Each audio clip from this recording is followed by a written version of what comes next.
अध्यक्षको पदमा मलाई आफ्नो अमूल्य मत प्रदान गरी पार्टीलाई नयाँ चरणको प्रगति र सशक्त भूमिकामा अघि बढाउन तथा नेपाल र नेपाली जनताको आकांक्षा प्रगति र परिवर्तनको नेतृत्व गर्ने अवसर दिनुहुन सम्पूर्ण प्रतिनिधि कमिटिहरूलाई हार्दिक अनुरोध गर्दछु।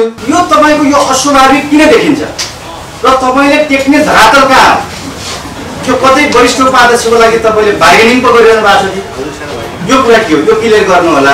केन्द्रदेखि स्थानीय तहसम्म भइरहेको भ्रष्टाचार र व्यथिति एवं राजनीति र राज्य सञ्चालनमा व्याप्त भ्रष्टाचारका विरुद्ध कानुनी तथा जनमत परिचालन दुवै किसिमले अभियान चलाउने र नेपाल कम्युनिस्ट पार्टी एमालेको अध्यक्ष पदमा आफूले किन उम्मेदवारी दिने यो घोषणा गर्नको लागि हाम्रो बीचमा आउनुभएको छ। अहिले नै जितिन्छ कि हारिन्छ र उम्मेदवारी नै नदिने हो भने त भोलि महाधिवेशनमा त कसैको उम्मेदवारी नपर्ने खतरा हुन्छ। त्यो उम्मेदवारीको घोषणामा त मैले पार्टीको अध्यक्ष भएपछि म देशको लागि के गर्छु, पार्टीलाई कसरी हाँक्छु, अन्तर्राष्ट्रिय जगतका सामु नेपाललाई कसरी प्रस्तुत गर्छु भनेर यहाँ भन्नु एकदमै स्वाभाविक कुरा हो। राजनीतिक लाइनको धरातल सोध्नुहुन्छ भने त्यो त नेकपा एमालेको जनताको बहुदलीय जनमत मैले यहाँ भनिसकेँ नि। होइन, त्यो त बार्गेनिङ म जब अध्यक्ष लडिरहेको छु भन्ने त्यो मलाई नघटाउनुहोस् न। मैले देशको पक्षमा बोल्दा यदि मलाई त्यसको निशाना बनाइयो खराब किसिमले भने त्यो त देशभक्त नेपालीहरू यहाँहरू जस्तो देशभक्त पत्रकार साथीहरूले त्यसको प्रतिवाद गर्नुहुन्छ भन्ने म विश्वस्त छु। म त्यसबाट डराउन्न। सबैलाई म स्वागत गर्न चाहन्छु र आज रिपोर्टर्स क्लब नेपालको एउटा विशेष यो कार्यक्रममा एउटा विशेष व्यक्तित्व हुनुहुन्छ। नेपाल कम्युनिस्ट पार्टी एमालेका उपाध्यक्ष डाक्टर भीम रावल। डाक्टर भीम रावल राष्ट्रियताको बारेमा, जनताको अधिकारको बारेमा, जनजीविकाको बारेमा र नेपालको कम्युनिस्ट आन्दोलनको लागि सकेसम्म सबैलाई मिलाएर लिएर जानुपर्छ भन्ने एउटा सोच चिन्तन भएको नेता। आज उहाँले नेपाल कम्युनिस्ट पार्टी एमालेको 10औं महाधिवेशनको पूर्व सन्ध्यामा अब पार्टीलाई कसरी अगाडि बढाउने र आगामी दिनमा आफू कसरी अगाडि बढ्ने र नेपाल कम्युनिस्ट पार्टी एमालेको अध्यक्ष पदमा आफूले किन उम्मेदवारी दिने यो घोषणा गर्नको लागि हाम्रो बीचमा आउनुभएको छ। म यहाँलाई धेरै धेरै धन्यवाद दिन चाहन्छु डाक्टर भीम रावललाई, किन रिपोर्टर्स क्लब नेपाललाई तपाईँले माया गरेर रिपोर्टर्स क्लब नेपालको चाहिँ यो विशेष साक्षात्कार कक्षमा आएर आफ्नो उम्मेदवारी घोषणा गरिदिनु भएकोमा तपाईँलाई धेरै धेरै धन्यवाद दिँदै अब डाक्टर भीम रावलले अहिलेको अवस्थामा देशको समसामयिक राजनीतिक घटनाक्रम भन्दा पनि नेपाल कम्युनिस्ट पार्टी एमालेको 10औं महाधिवेशनमा आफू कसरी अगाडि बढ्ने र आफूले किन उम्मेदवारी दिने र यो उम्मेदवारीको औचित्य र आवश्यकता किन पर्यो भन्ने बारेमा जस्टिफाई गर्दै हुनुहुन्छ। म डाक्टर भीम रावललाई यो माइक हस्तान्तरण गर्न चाहन्छु। डाक्टर भीम रावल। पत्रकार साथीहरू, सर्वप्रथम म यहाँहरू सबैलाई हार्दिक स्वागत अभिवादन गर्न चाहन्छु। यहाँहरू सबैलाई थाहा छँदैछ नेपाल कम्युनिस्ट पार्टी एमालेको 10औं राष्ट्रिय महाधिवेशन यही मक्सिर 10 देखि 12 गतेसम्म चितवन जिल्लामा सम्पन्न हुँदैछ। मैले यो महाधिवेशन एकताको महाधिवेशन, समझदारीको महाधिवेशन र देश र जनतालाई हाम्रो स्वाधीनता, स्वतन्त्रता र नेपाली जनताको लोकतान्त्रिक अधिकारको पूर्ण सुनिश्चितता गर्ने अवसरको महाधिवेशनको रूपमा हेर्न चाहेको छु। यस महाधिवेशनमा हाम्रो पार्टीको सिद्धान्त जनताको बहुदलीय जनवाद अनुरूप प्रत्येक प्रतिनिधिलाई उम्मेदवारी दिने अधिकार सुरक्षित हुन्छ। यही सन्दर्भमा मैले हाम्रो पार्टीको केन्द्रीय कार्यालय थापाथलीबाट उम्मेदवारीको घोषणा गर्न चाहेको थिएँ, किनभने त्यो हाम्रो पार्टीको आधिकारिक केन्द्रीय कार्यालय हो। महाधिवेशनमा उम्मेदवारी दिने कुरा त्यो कार्यालयबाटै उद्घोष गर्नु त्यो धेरै उपयुक्त हुन्थ्यो। तर मैले महासचिवजीबाट के थाहा पाएँ भने अहिले महाधिवेशनको व्यस्तताको कारणले गर्दा त्यहाँ भएको सबै कक्षहरू खाली छैनन्। त्यसैले यहाँहरूलाई लागेको होला यस्तो महत्त्वपूर्ण उम्मेदवारीको विषय पार्टीको केन्द्रीय कार्यालयबाट नगरेर किन रिपोर्ट्स क्लबबाट गर्नुपर्ने अवस्था आयो भन्ने यहाँहरूलाई लागेको होला। त्यो जिज्ञासालाई पनि मैले सम्बोधन गर्नको लागि यति कुरा भनेको हो। अब म यहाँहरू समक्ष नेपाल कम्युनिस्ट पार्टी एमालेको 10औं राष्ट्रिय महाधिवेशनमा केन्द्रीय कमिटीमा आफू उपाध्यक्षको हैसियतबाट जुन अहिलेसम्म म छु, अब कसरी प्रस्तुत हुन्छु त? यस बारेमा यहाँहरू मार्फत सम्पूर्ण नेपाल कम्युनिस्ट पार्टी एमालेका नेता, कार्यकर्ता, सदस्य, शुभेच्छुक र आम नेपाली जनतालाई जानकारी गराउन चाहन्छु। पहिलो समाजवादी क्रान्तिबाट स्थापित सोभियत सङ्घ ढल्दै गरेको बेला काठमाडौँमा नेकपा एमालेको 5औं राष्ट्रिय महाधिवेशन हुँदै थियो। राष्ट्रिय महाधिवेशनमा जननेता मदन भण्डारीको अगुवाईमा नेकपा एमालेको कार्यक्रम जनताको बहुदलीय जनवाद पारित भयो। यस कार्यक्रमले राष्ट्रिय हित, सुरक्षा र देशभक्ति, बहुलवाद र प्रतिष्ठात्मक राजनीति, कानुनको शासन र सुशासनलाई विशिष्ट विशेषताका रूपमा अंगीकार गर्यो। यसैको राजनीतिक र संगठनात्मक मार्गनिर्देशनमा नेकपा एमाले निरन्तर सुदृढ हुँदै गयो। 6औं राष्ट्रिय महाधिवेशन लगत्तै 2054 सालमा नेकपा एमालेमा विभाजन भए पनि यो पार्टी नेकपा माओवादी र राज्यका बीचको हिंसात्मक द्वन्द्व र निरङ्कुश तन्त्रद्वारा सिर्जित प्रतिकूल स्थितिमा पनि संगठनात्मक रूपमा क्रियाशील रहँदै देशव्यापी रूपमा सशक्त रूपमा सक्रिय रह्यो। 2075 साल जेठ 3 गते नेकपा एमाले र नेकपा माओवादी केन्द्रका बीच पार्टी एकीकरण भई नेपाल कम्युनिस्ट पार्टी नेकपाको स्थापना पश्चात भने यो पार्टी आन्तरिक अन्तर्विरोध र मतभेदको भुमरीमा पर्न थाल्यो। उच्च कार्यकारी अधिकार युक्त तथा संस्थापन पक्ष मानिने नेतृत्वदायी व्यक्तिहरू नै चरम गुटबन्दीमा निर्लिप्त भएको देखियो।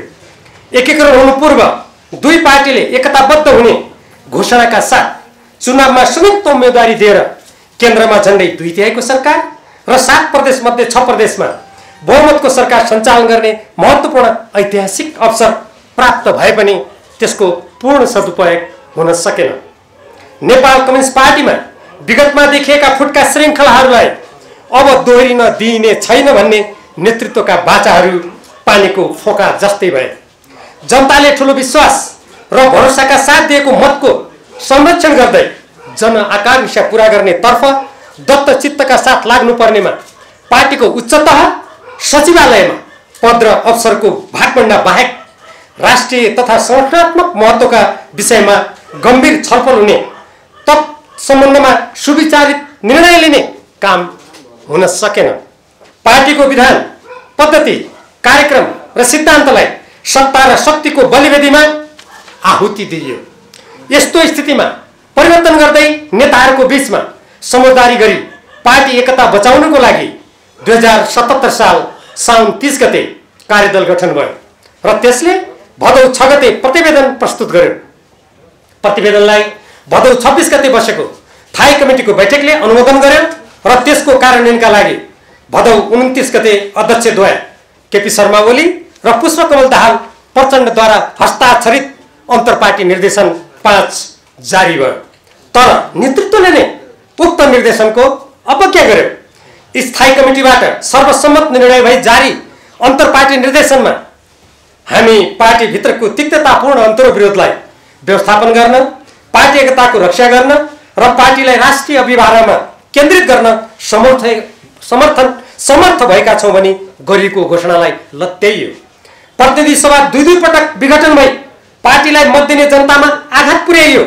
सत्ता स्वार्थका लागि जोसँग साटकाट गरे पनि हुने, जस्तो गठबन्धन गरे पनि हुने, जे गरे पनि हुने, जे भने पनि हुने अत्यन्त गलत प्रवृत्ति नेतृत्व तहमा नै झाङ्गिँदै गयो।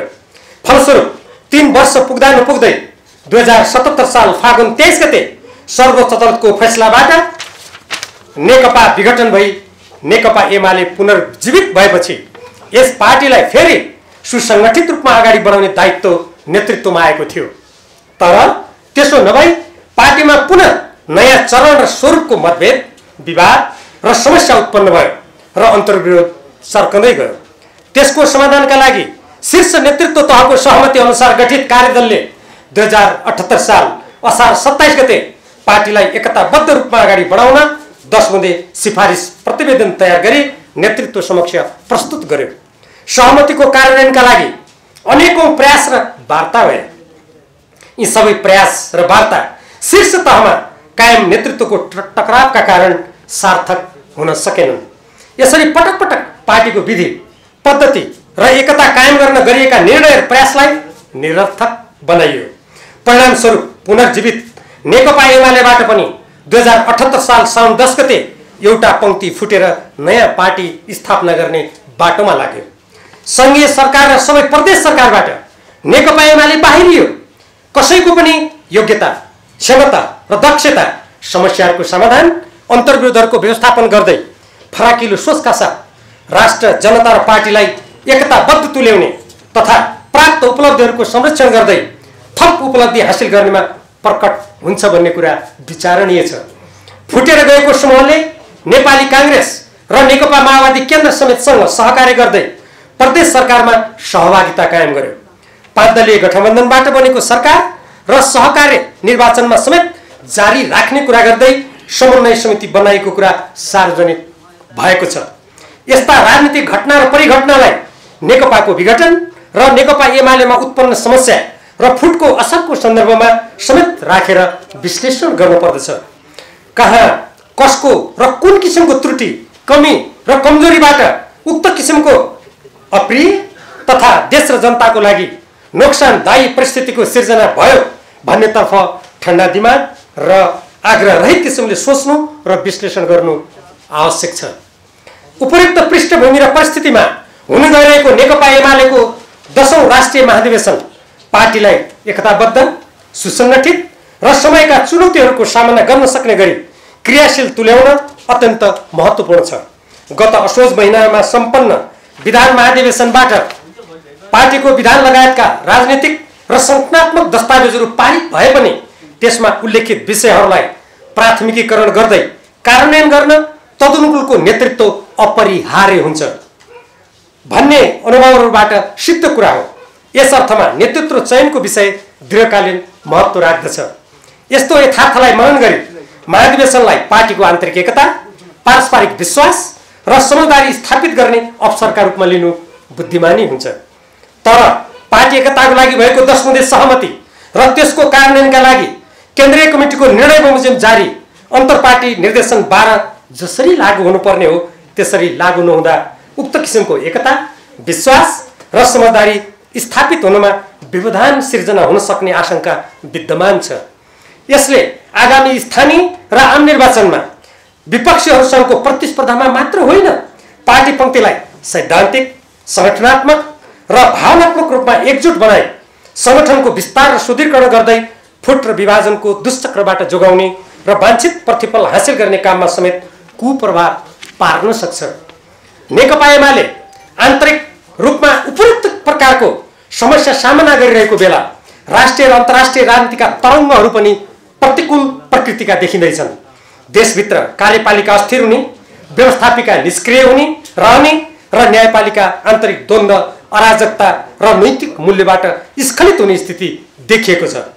शक्ति पृथकीकरण तथा संविधान र लोकतन्त्रका कतिपय स्थापित मूल्य मान्यताहरू भत्किँदै वा भत्काइँदैछन्। राज्य र राजनीतिमा भ्रष्टाचार, अनियमित र स्वेच्छाचारी क्रियाकलाप बढिरहेका छन्। राजनीतिक दलहरू मतभेद, फुट र द्वन्द्वको कुचक्रमा फसिरहेका देखिन्छन्। कानुनी शासन र राष्ट्रिय हित अनुकूल समग्र राज्य संयन्त्र परिचालन हुनुपर्ने सन्दर्भमा गम्भीर विचलन र समस्या प्रकट भइरहेका छन्। जनताको दैनिक जीवन र सरकारका विषयको सम्बोधन गर्ने भन्दा राज्य र राष्ट्रिय राजनीति स्वार्थपरक मतभेद र अन्तर्विरोधमा रुमल्ली रहेझै देखिन्छ। यही स्थितिमा देशका भूभागहरू बाह्य अतिक्रमणमा परेका छन्। नेपालको राजनीतिक, आर्थिक, सांस्कृतिक, सामाजिक र शैक्षिक क्षेत्रमा बाह्य घुसपैठ र हस्तक्षेप बढिरहेको छ। नेपालको छरछिमेक र अन्तर्राष्ट्रिय राजनीति तथा परिवेशमा गम्भीर फेरबदल एवं शक्ति सङ्घर्षका सङ्केत र परिणाम समेत देखा पर्न थालेका छन्। एसिया प्रशान्त क्षेत्र सामरिक र आर्थिक दुवै दृष्टिले शक्ति राष्ट्रहरूको प्रतिस्पर्धा तथा शक्ति विस्तारको क्षेत्र बन्दै गइरहेको छ। यसको प्रभाव नेपालको राजनीति, अर्थतन्त्र र सुरक्षा प्रणालीमा समेत पर्न थालेको देखिन्छ। शक्ति राष्ट्रहरूले आफूबीचको तीव्र प्रतिस्पर्धा र द्वन्द्वमा नेपाललाई उपयोग गर्न विकास, सुरक्षा र सहयोगका विभिन्न राजनीतिक र कार्यनीतिक तुरुपहरू प्रयोग गरिरहेको देखिन्छ। यसलाई नेपालको आन्तरिक राजनीतिक खिचातानी र स्वार्थपर खेलले प्रश्रय दिइरहेको छ। फलस्वरूप नेपालको अस्मिता र हितको दीर्घकालीन सुरक्षामा समेत खतरा उत्पन्न हुन सक्ने देखिँदैछ।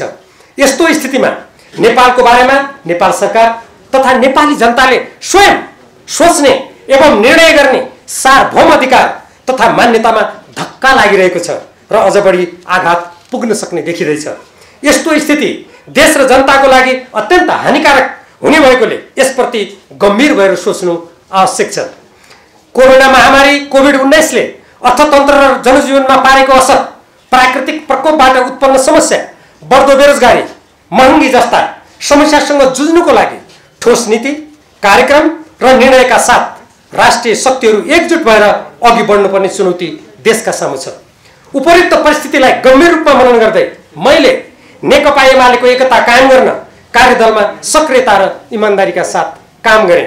पार्टीमा उत्पन्न अन्तर्विरोध समस्या समाधान गर्न कार्यदलको 10 बुँदे सिफारिस प्रतिवेदनको कार्यान्वयनमा जोड दिएँ। मेरो यस्तो दृष्टिकोण झन्डै 50 वर्षको राजनीतिक जीवनमा विद्यार्थी कालदेखि पार्टीको बुद्धिजीवी क्षेत्र हुँदै केन्द्रीय कमिटी तथा संसदीय क्षेत्र एवं सरकारमा जिम्मेवारी वहन गरिरहँदा जहिले पनि राष्ट्रिय एकता, पार्टीको आन्तरिक एकता, अन्तर्विरोध र द्वन्द्व व्यवस्थापनमा राख्दै आएको रुचि र खेल्दै आएको भूमिकाको निरन्तरता हो। नेकपा एमालेमा पछिल्लो समय उत्पन्न अन्तर्द्वन्द्वको व्यवस्थापनका लागि पनि मैले पार्टी अध्यक्ष र अन्य नेताहरूसँग अनेक पटक वार्ता गर्नुको साथै मध्यस्थको समेत भूमिका निर्वाह गरेँ। तर आफ्नो अख्तियारीको सीमाबन्धन र निर्णयाधिकारी अरू नै भएकाले वाञ्छित परिणाम हासिल गर्न सकिएन। तर पार्टीले थप क्षति बेहोर्न नपरोस् तथा राष्ट्रिय राजनीति र देशको लागि गर्नुपर्ने कर्तव्य पूरा गर्न नेकपा एमाले सक्षम बनिरहोस् भन्ने भावनाका साथ मतभेद, द्वन्द्व र कटुताका सबै अवरोधहरूलाई व्यवस्था गर्दै म पार्टी एकताको पक्षमा र विभाजन तथा फुटको विपक्षमा उभिएको छु। यो कुनै पनि प्रकारको व्यक्तिगत स्वार्थ नराखी जनता र देशको उज्यालो भविष्य र सुरक्षाको एक मात्र लक्ष्य हृदयमा राखेर नै सम्भव भएको थियो। तर समाज र राजनीतिका कतिपय कुराहरू व्यक्तिको इच्छा वा आकांक्षा भन्दा स्वतन्त्र रूपमा अगाडि बढ्छन् भने चाहिँ नेकपा एमाले भित्रका कतिपय आयामहरू देश, जनता र पार्टीको बृहत्तर हितका लागि मैले सोचे अनुरूप भएनन् र भइरहेका छैनन्।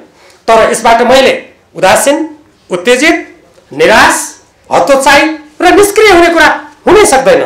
किनकि सिद्धान्तनिष्ठ, विधि र पद्धति सम्मत किसिमले सञ्चालित तथा जनता र देशको सर्वोपरि हितमा समर्पित सशक्त नेकपा एमाले केवल मेरो मात्र चाहना र सरोकारको विषय होइन, सिंहोपङ्क्ति र सबै देशभक्त लोकतन्त्र प्रेमी नेपालीहरूको चाहना र सरोकारको विषय हो।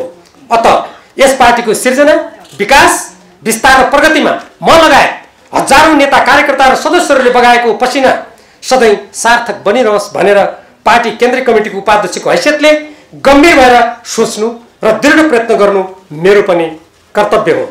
त्यसैले देश, जनता र पार्टीका सामु आज भएका र भोलि आउन सक्ने चुनौतीहरूको सामना गर्न सबै सकारात्मक सम्भावनाहरूलाई उद्घाटित गर्दै वर्तमान प्रतिस्पर्धी विश्वमा शान्ति र मानवताका अग्रदूत गौतम बुद्ध जन्मिएको, विश्वको अग्लो हिमाल सगरमाथा उभिएको तथा वीरता र परिश्रमको लागि प्रसिद्ध जनताको मातृभूमि नेपाललाई शिर ठाडो गरी समृद्धिको पथमा अग्रसर रहने तुल्याउन पार्टीलाई नेतृत्व दिने अठोट गरेको छु।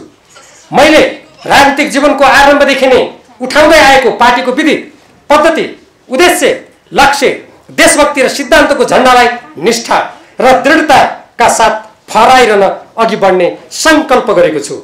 यही दृढ संकल्पका साथ पार्टीको विधान महाधिवेशनबाट पारित दस्तावेजमा उल्लेखित र अनुल्लेखित वा स्पष्ट गर्नुपर्ने निम्नलिखित उद्देश्य, लक्ष्य र मान्यताको आधारमा 2078 साल माघ 10 गतेदेखि 12 गतेसम्म चितवन जिल्लामा हुने नेकपा एमालेको 10औं राष्ट्रिय महाधिवेशनमा केन्द्रीय कमिटीको अध्यक्ष पदमा उम्मेदवारी दिने घोषणा गर्दछु। क. उद्देश्य र लक्ष्य: 1. राष्ट्रिय स्वतन्त्रता, सार्वभौमसत्ता, भौगोलिक अखण्डता, एकता, स्वाधीनता, स्वाभिमान र समृद्धिको लागि समग्र राजनीतिलाई दिशा दिने र राष्ट्रिय शक्तिका सबै स्रोतहरूलाई त्यसतर्फ अभिमुख गराउने। 2.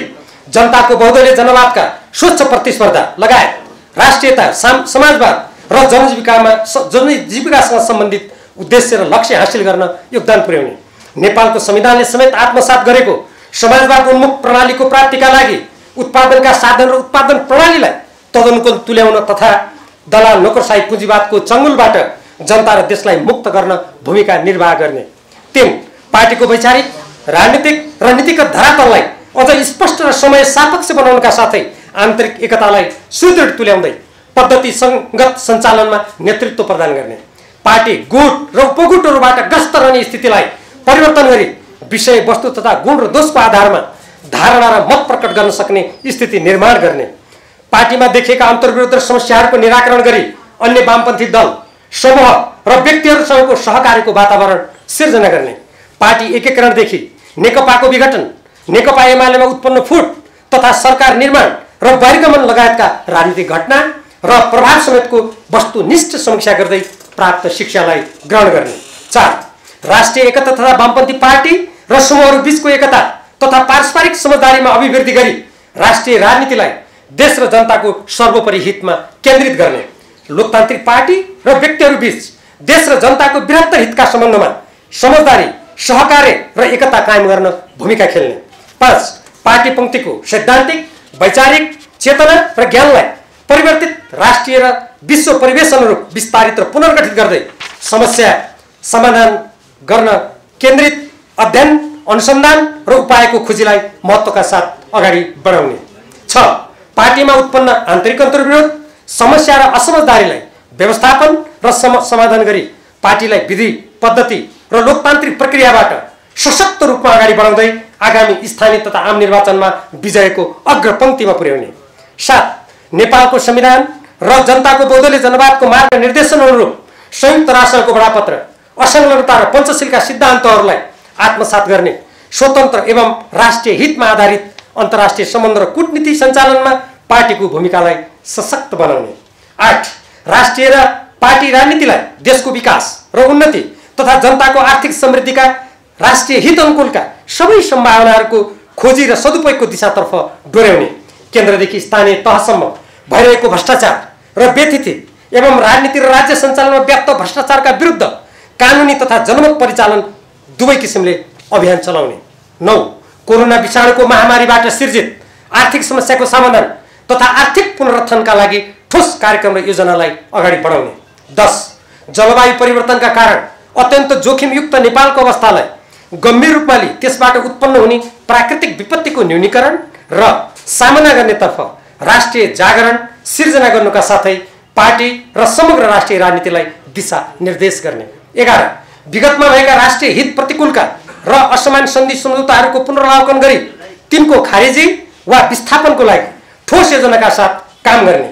नेपालको संविधान, नागरिकता सम्बन्धी कानुन ल्याउन तथा नेपालको संविधान बमोजिम नागरिकता सम्बन्धी कानुन ल्याउन तथा गैर नेपालीहरूलाई नागरिकता बाँडेर जनसङ्ख्याको राजनीतिद्वारा नेपालको अस्मिता र स्वाधीनतामा आँच पुर्याउने कार्यलाई रोक्न अग्रसर रहने। 12. नेपालको कूटनीतिक क्षमता वृद्धिलाई राष्ट्रिय विकास र सुरक्षाको महत्त्वपूर्ण क्षेत्रको रूपमा उच्च महत्त्व दिई त्यसका लागि सबै उपाय र स्रोतको सदुपयोग गर्ने। मान्यताहरू। 1.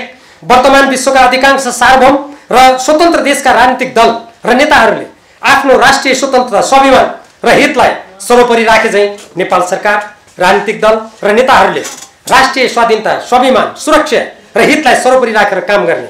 नेपालको संविधान, मौलिक सभ्यता, संस्कृति र इतिहासको संरक्षण र सम्वर्धन गर्ने। 2. जनशक्ति लगायत देशको सबै साधन र स्रोतलाई राष्ट्रिय हितमा पूर्ण सदुपयोग र परिचालन गर्ने। आफ्नो देश र जनताको हितको पक्षमा उभिँदा कोही खुसी नहोला कि भन्ने मानसिकताबाट पूर्ण मुक्त रही क्रियाशील रहने, आफ्नो देशको पक्षपोषण गर्नु, अरू कसैको विरोध गर्नु वा कसैप्रति अमैत्री होइन भन्नेमा सबैलाई स्पष्ट तुल्याउने। 3.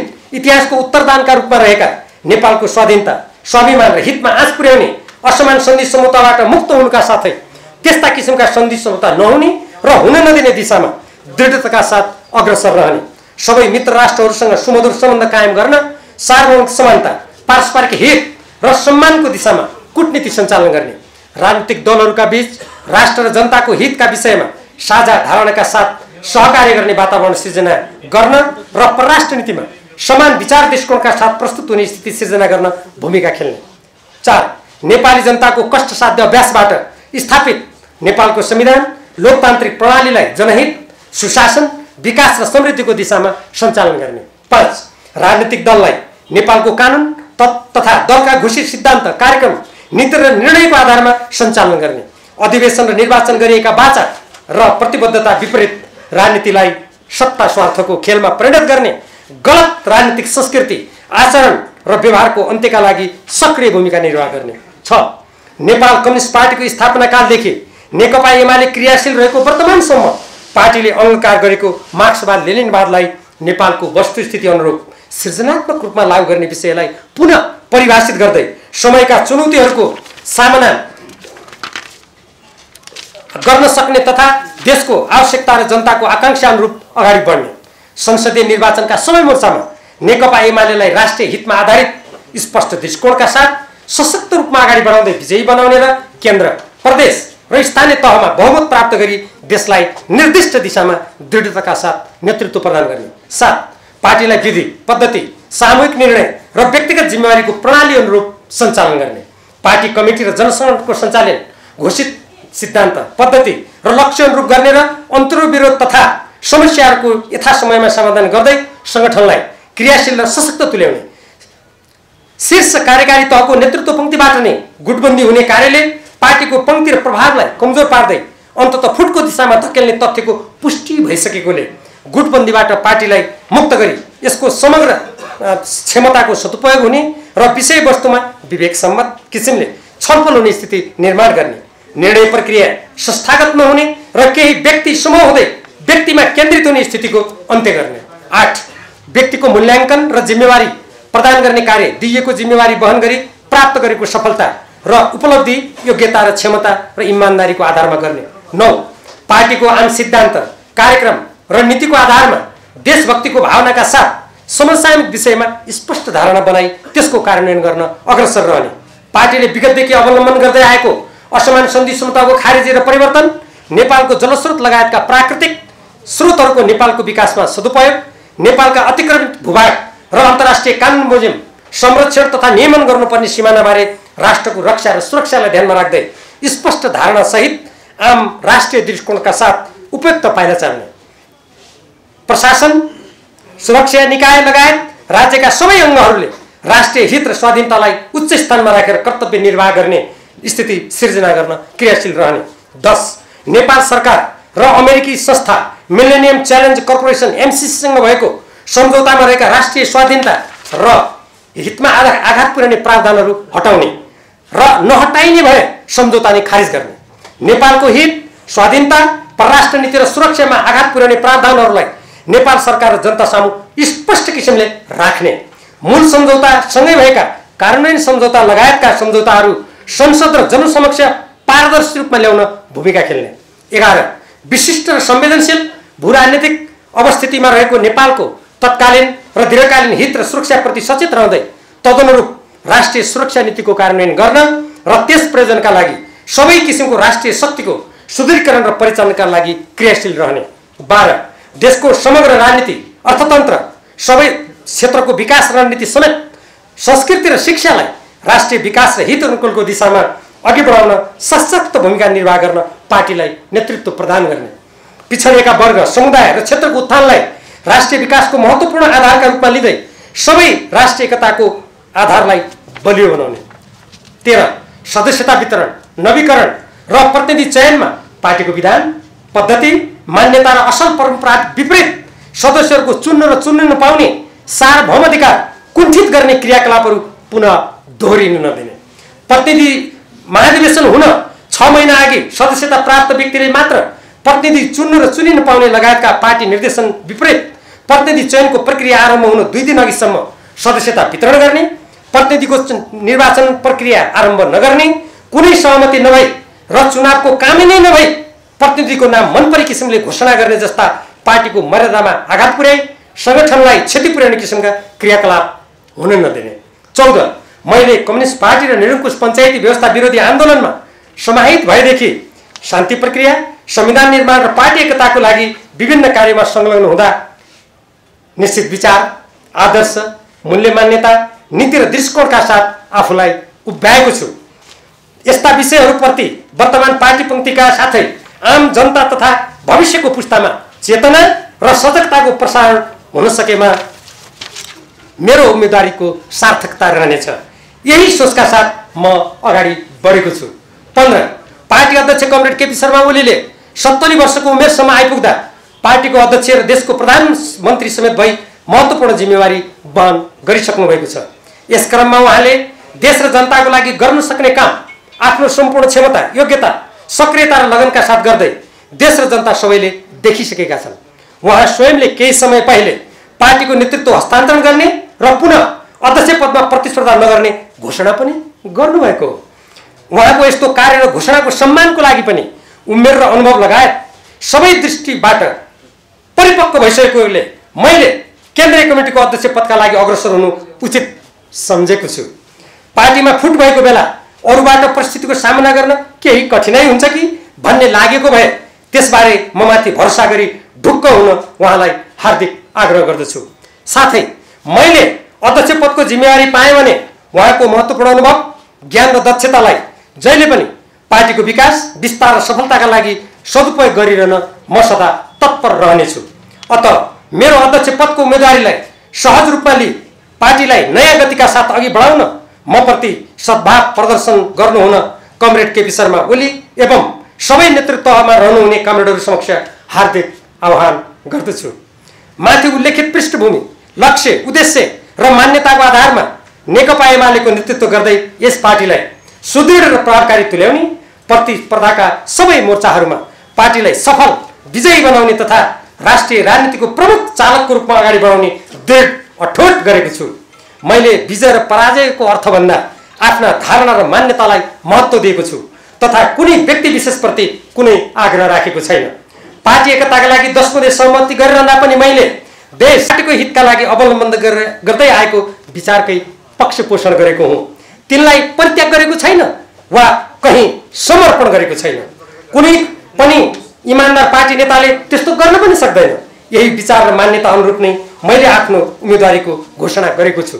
अत केन्द्रीय कमिटीको अध्यक्ष पदमा मेरो उम्मेदवारीप्रति सहयोग र समर्थनका लागि नेकपा एमालेका सम्पूर्ण नेता, कार्यकर्ता, सदस्य, शुभेच्छकहरूमा हार्दिक आह्वान गर्दछु।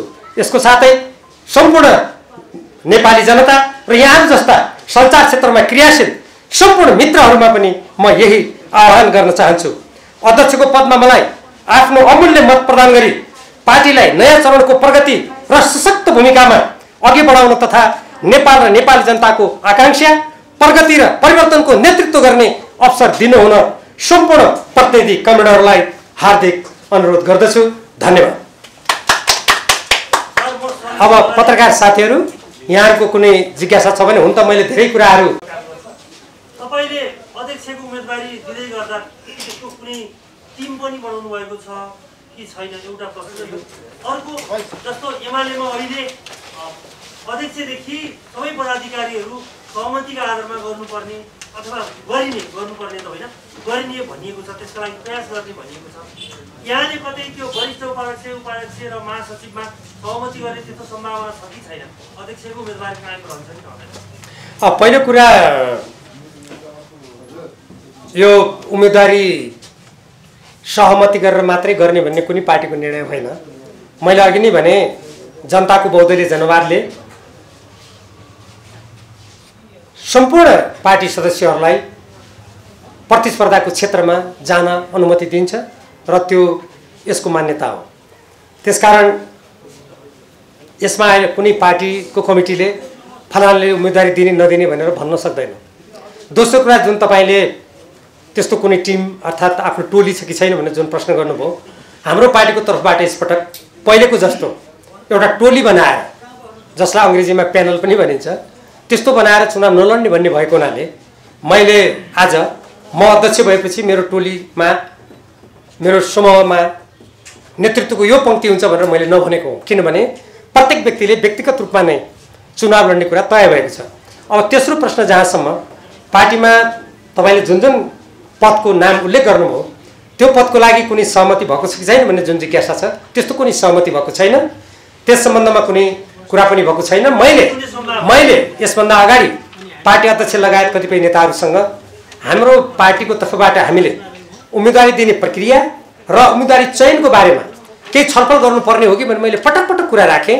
यसमा कसैको कुनै पनि कुरा नआएपछि अब महाधिवेशन आरम्भ हुन 5 दिन मात्र बाँकी हुँदा आफ्नो राजनीतिक मान्यता निष्ठा र विचारलाई सार्वजनिक नगर्नु त्यो उचित नहुने भएको हुनाले म यहाँहरूको अगाडि आज यसरी प्रस्तुत भएको हो।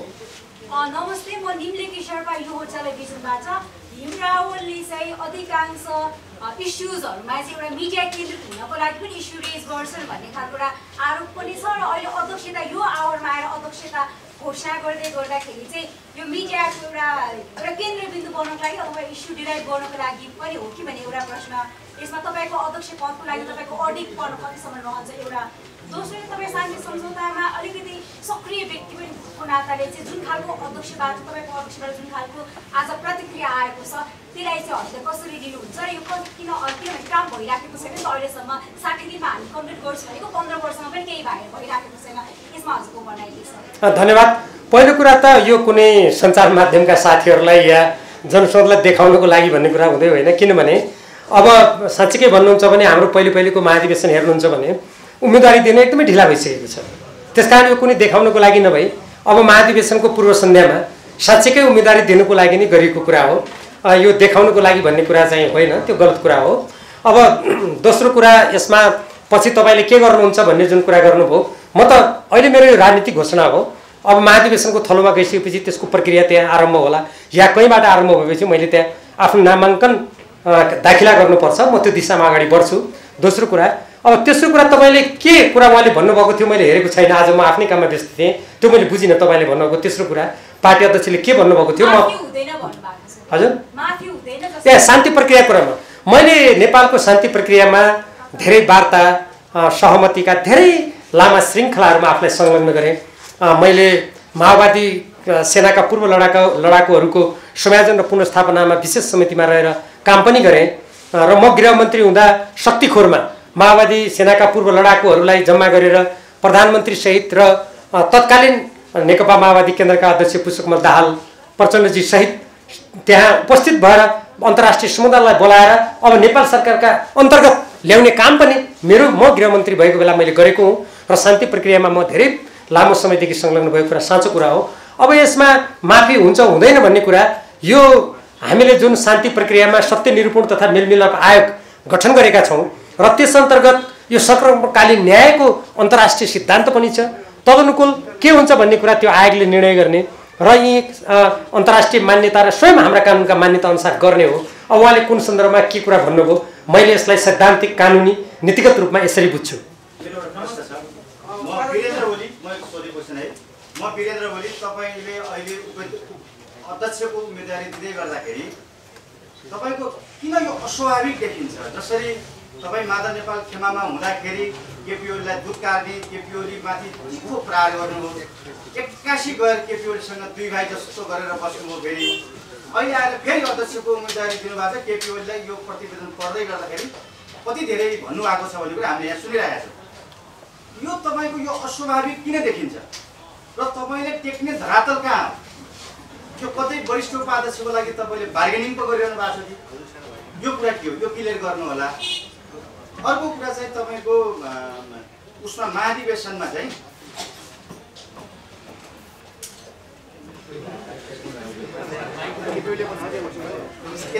ल तपाईँले जुन भन्नुभयो महाधिवेशन, यहाँहरूलाई म के जानकारी गराउँ भने नेकपा एमालेको दोस्रो राष्ट्रिय महाधिवेशन नेतृत्व चयनको लागि हो। नेतृत्वको लागि चयनको लागि हुने महाधिवेशनमा नेतृत्वमा म यो उम्मेदवारी दिन्छु भन्ने कुरालाई कसैले पनि अस्वाभाविक ठान्नु हुँदैन। यहाँहरूलाई म जानकारीको लागि हार्दिक आग्रह पनि गर्न चाहन्छु। अरू पनि कतिपय साथीहरूले अप्रत्यक्ष रूपमा आफ्ना उम्मेदवारीलाई अगाडि प्रस्तुत गर्नुभएको छ, त्यसकारण यो अस्वाभाविक भन्ने कुरा होइन। दोस्रो कुरा, जुन बेला नेपाल कम्युनिस्ट पार्टी सरकारमा थियो त्यो बेलामा मैले जे जति कुरा उठाएँ यहाँहरूको समक्ष पनि मैले कुरा राखेको थिएँ, ती सबै कुराहरू विषय केन्द्रित थिए। जस्तो उदाहरणको लागि भन्नुहोस्, नेपालको स्वतन्त्र परराष्ट्र नीतिसँग मेल नखाने संयुक्त सैनिक अभ्यास, उदाहरणको लागि नेपालको नक्सा प्रकाशन उदाहरणको लागि अहिले भर्खरै मैले मिलेनियम च्यालेन्ज कर्पोरेसन एमसीसँग समझौताको कुरा गरेँ। त्यसकारण ती कुनै कुरा पनि अस्वाभाविक थिएनन्। ती नेपालको संविधान कानुन नेपाल कम्युनिस्ट पार्टीको नीति र सिद्धान्त बमोजिम उठाउनु पर्ने कुराहरू थिए, ती पनि अस्वाभाविक थिएनन् र त्यो कुनै व्यक्ति विशेषलाई आलोचना गरिएको थिएन। जस्तो मान्नुहोस् नागरिकता सम्बन्धी विधेयक ल्याउनुपर्छ, नेपालको संविधान अनुसार ल्याउनुपर्छ, नेपालीहरू सबैले नागरिकता पाउनुपर्छ, तर विदेशीले कसैले घुस खुवाएर दिन पाउँदैन भन्दा त्यो कुनै व्यक्तिको आलोचना होइन नि। त्यसैले त्यो बेला पनि मैले कुनै व्यक्ति केन्द्रित त्यो आलोचना होइन। त्यसपछि दुईजना मिल्यो भन्ने कुरा त्यो पनि होइन। यहाँहरूलाई थाहा छ त्यो बेला पार्टीका अध्यक्ष केपी शर्मा ओलीजी र तत्कालीन वरिष्ठ नेता माधुकार नेपालजीले नै सहमति गरेर कार्यदल गठन गर्नुभयो। त्यो कार्यदलमा म मात्र होइन, 10 जना सदस्य थियौँ र 1 जना आमन्त्रित गरे 11 जना थियौँ। त्यहाँ मलाई जिम्मा दिएपछि सक्रियतापूर्वक काम गरेँ, पार्टीलाई मिलाउन खोजेँ। किनभने मैले यो पार्टीमा लागेदेखि नै पार्टीमा द्वन्द्व व्यवस्थापनको काम गरेको छु र पार्टीलाई मिलाउने काम गरेको छु। अनि त्यो पनि मैले कुनै व्यक्तिगत ऱ्याप्प 2 जना मिलेको भने त्यो पनि मिलेन। अब अहिले जुन उम्मेदवारीको घोषणा गरेको छु त्यो उम्मेदवारीको घोषणामा त मैले पार्टीको अध्यक्ष भएपछि म देशको लागि के गर्छु, पार्टीलाई कसरी हाँक्छु, अन्तर्राष्ट्रिय जगतका सामु नेपाललाई कसरी प्रस्तुत गर्छु भनेर यहाँ भन्नु एकदमै स्वाभाविक कुरा हो। त्यसकारण यो कुनै कुराको पनि यहाँहरूले अस्वाभाविक भनेर बुझ्नुपर्ने कुनै स्थिति छैन भन्ने मलाई लाग्छ। जहाँसम्म मेरो धरातलको कुरा सोध्नुभयो, अब यो मैले आफ्नो बारेमा त्यति भन्नु त नहुने हो। म आजदेखि होइन 48 सालदेखि अछामको निर्वाचन क्षेत्र नम्बर 1 बाट त्यहाँका जनताको माया पाएर आज पर्यन्त म प्रतिनिधि सभाको सदस्य छु। म गएको 9 राष्ट्रिय महाधिवेशनमा सर्वाधिक मत ल्याएर उपाध्यक्ष निर्वाचित भएको हो। अब यसैबाट बुझ्नुहोस् मेरो धरातल के हो। धन्यवाद। राजनीतिक लाइनको धरातल सोध्नुहुन्छ भने त्यो त नेकपा एमालेको जनताको भौतले जनवाद मैले यहाँ भनिसकेँ नि। होइन त्यो त बार्गेनिङ म जब अध्यक्ष लडिरहेको छु भन्ने त्यो मलाई नघटाउनुहोस् न। तपाईँको उम्मेदवारीले दोस्रो पुस्ता अबले हाँक्नुपर्छ भन्न खोज्नु भएको हो र तपाईँ जहिले पनि विदेशी शक्तिको तारो बनिराख्नु भएको छ, त्यसलाई कसरी चिर्नुहुन्छ? अब मैले देशको पक्षमा बोल्दा यदि मलाई त्यसको निशाना बनाइयो खराब किसिमले भने त्यो त देशभक्त नेपालीहरू यहाँहरू जस्तो देशभक्त पत्रकार साथीहरूले त्यसको प्रतिवाद गर्नुहुन्छ भन्ने म विश्वस्त छु। म त्यसबाट डराउन्न, पहिलो कुरा। दोस्रो, अब यो उम्मेदवारीको जुन कुरा गर्नुभएको छ, उम्मेदवारीको कुरामा मैले अहिले पार्टीको नियम बमोजिम पार्टीको प्रणाली बमोजिम मैले घोषणा गरेँ। अब त्यसपछि अरू नेतृत्वले कसरी सोध्छ, अरू साथीहरूले कसरी सोध्छन्, उहाँहरूले कस्तो कुरा गर्नुहुन्छ त्यो त भविष्यको गर्भमा छ, त्यसपछि मात्रै थाहा हुन्छ। तर म राजनीतिक रूपमा सङ्गठनात्मक रूपमा वैचारिक दृष्टिकोणबाट आफ्नो कुरामा म एकदमै स्पष्ट छु। राईजी भन्नु।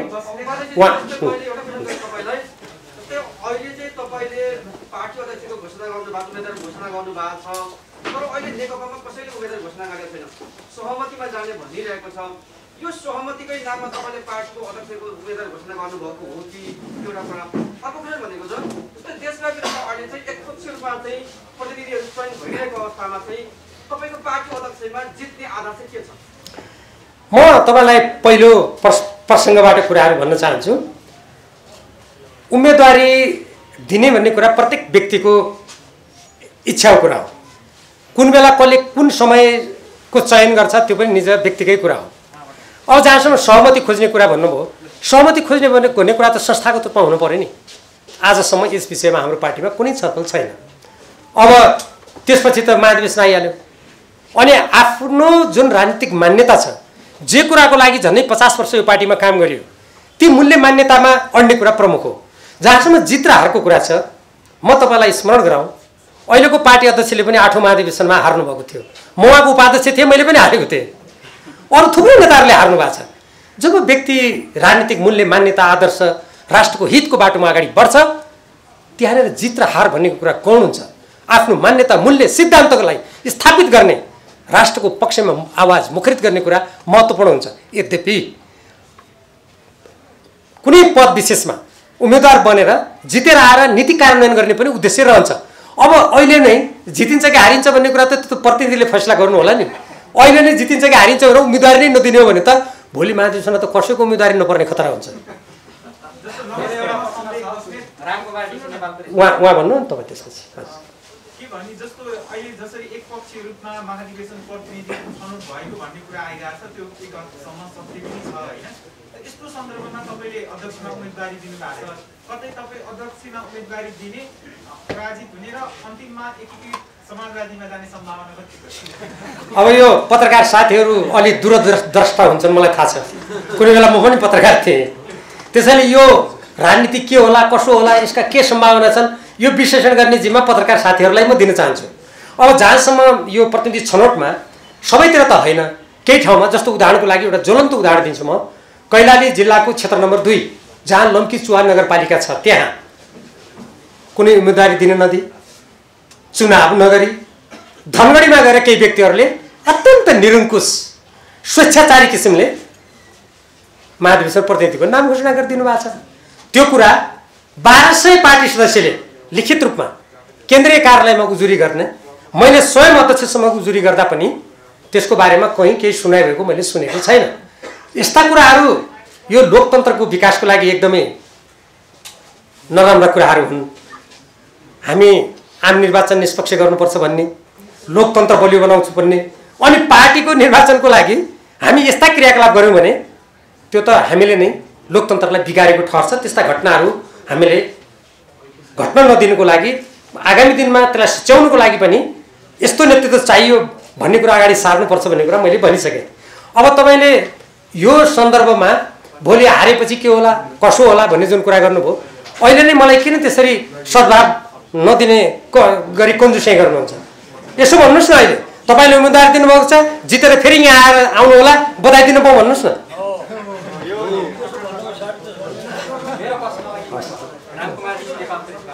मैले सोध्दा परेको जस्तो अहिले उम्मेदवारी घोषणा गर्न तपाईँ एक्लै आउनुभयो, मञ्चमा पनि एक्लै देख्नुभयो।